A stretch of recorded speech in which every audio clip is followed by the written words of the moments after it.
Guys, আমি খুব excited একটা কারণে। তো সে কারণটা বলছি। তো আজকে আমাদের বাড়িতে এই যে দেখছো রটওয়েলার, তোমরা সবাই দেখেছো আমাদের বাড়িতে রটওয়েলার রয়েছে, পেটস রয়েছে আমাদের। তো আজকে আমাদের বাড়িতে বেবি হয়েছে। আমার জেনা এই যে আমার জেনুমা, দুটো বেবি হয়েছে।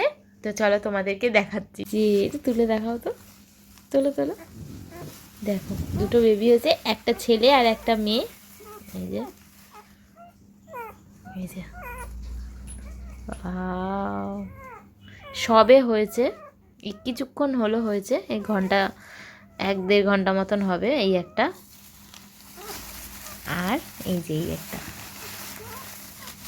খুব হেলদি বেবি হয়েছে, একদম খুব ভালো, যেহেতু দুটো বেবি হয়েছে হেলদি হয়েছে। এই একটা খুব ভালো বেবি হয়েছে, এটা ফিমেল, তাই তো? এটা ফিমেলটা তো, আর ওটা মেল। আমার জেনু মা হয়ে গেছে গুলু গুলু।